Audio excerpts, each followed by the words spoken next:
we're going to talk about jumper leads, primarily my quest to make a new set. What's inspired this is when we got two vehicles. We got a 6-wheel drive ambulance and we've got a 4x4 over there, and they had one set of jumper leads. Now I like to have a set of jumper leads in each vehicle.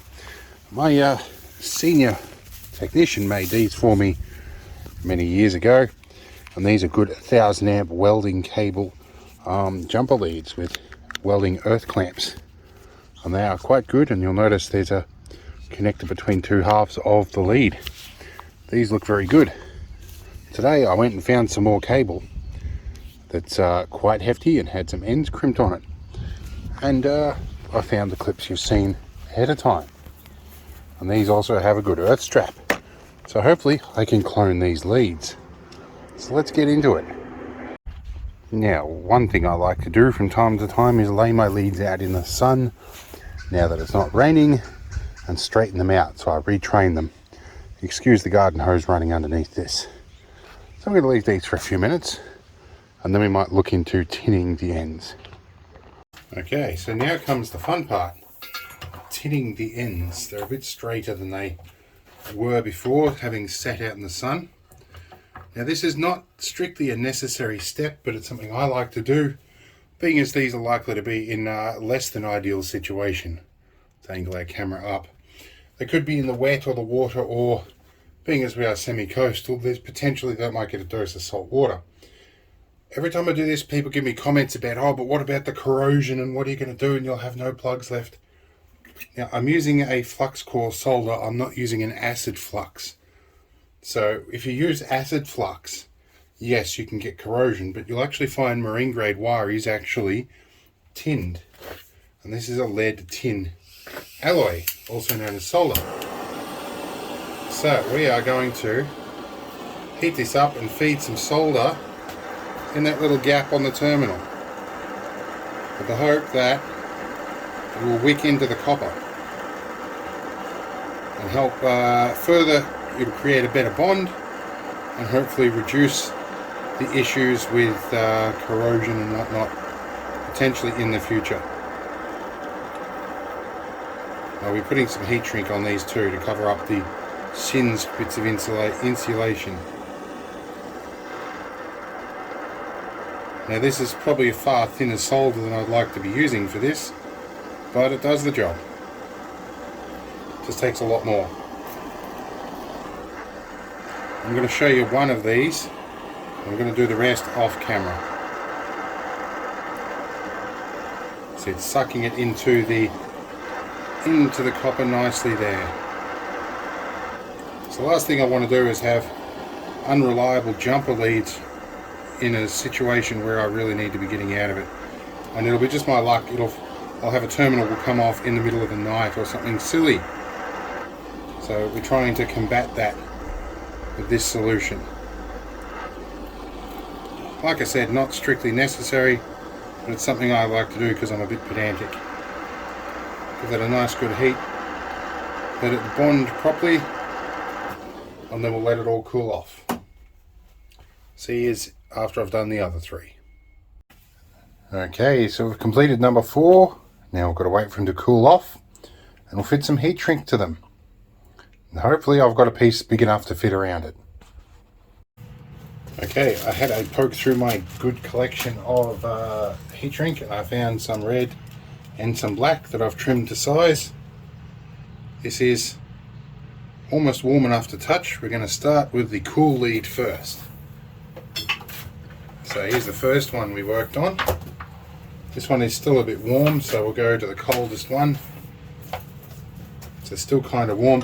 There's so much copper in here, there's a lot of thermal capacity, but I do not think these things are ever coming off. We'll be cutting them off before we take them off. Now we've got black for negative. We'll get our nice little gas gun again, and we'll heat shrink this up. Okay, now we'll do the other end. Now I've decided to be a smartass and do 2 at the same time, but I have checked. This one runs all the way down. This is our negative. This one runs all the way down That's our positive. Double and triple check that I've got these the right colour.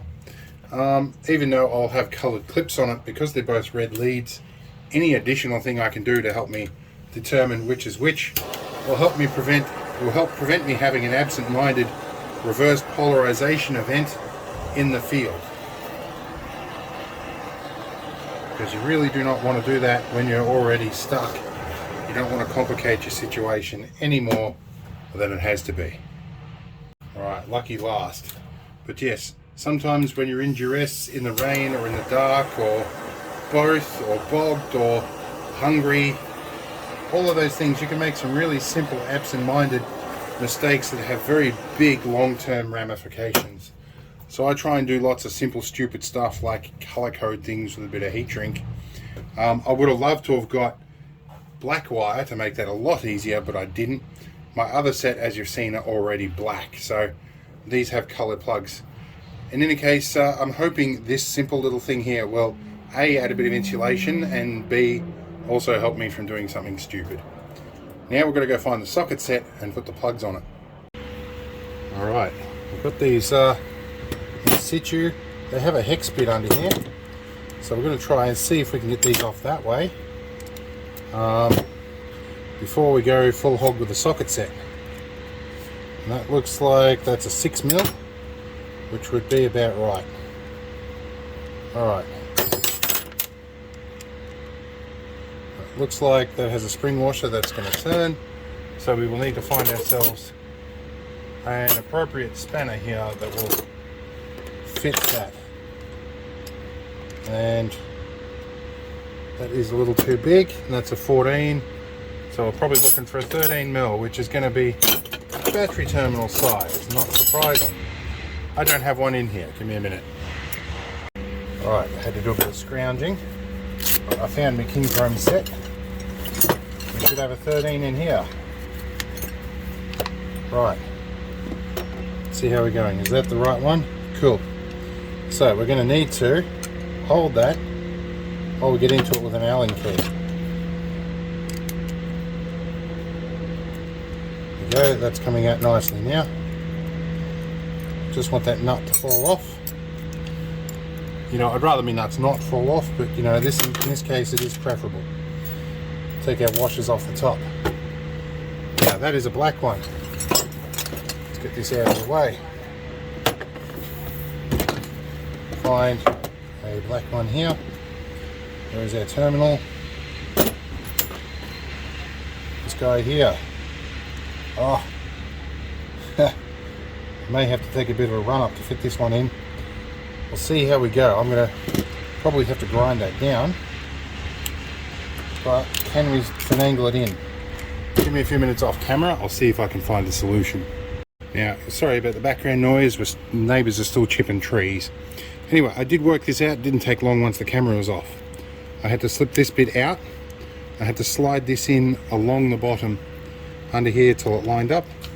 And we'll get our nut and bolt through. And we can probably get our washer and everything else on the top as well. Get that all through. You can probably start to see the bolt is coming through nicely in there. So now we chuck washer, spring washer and our nut back on, and we'll commence tightening. We should have a fairly hefty looking lead by the time we're done with all of this. Let's see here. Yeah, I'm definitely going to need to hold that with the spanner that I have put somewhere. Half my day is spent finding tools that are just over there. I just used them. Alright. Should go up nice and tight. There we go. We're in really nicely now. The other thing I'm going to do is a bit of clean and lube, because this creates or leaves an anti-corrosion layer on. It also helps lubricate the hinge a little bit. And we'll go into the hinge points just a little bit. There we go. That is going to be a nice decent plug. It's going to clip on really well. Alright, let's do the other three. Alright, so now's where we stop for a moment and we consider the words of my emergency management qualified senior advisor. who says that disaster's not one big event, they're a chain of little events. And at this point, there's an idiot moment that you can have here that if you don't get it right, you'll end up complicating your situation massively.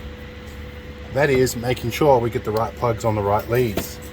So we are going to check 100% that we have red on both ends of a single lead. Remove that away entirely. We'll check this one here. It's a really simple task you can take, and you make sure you don't have a reverse polarity event and complicate what could be an already problematic situation. If I'm using these, it's already a less than perfect situation.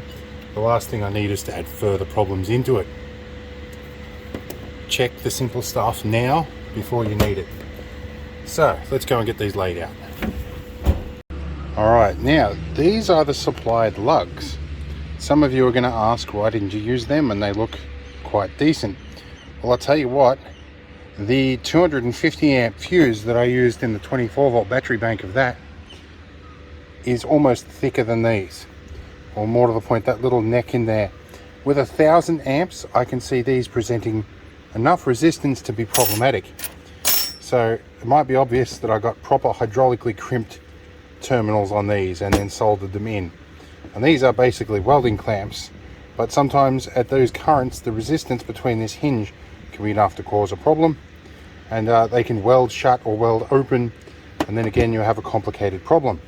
So yes, the other ones I have also have this strap in them.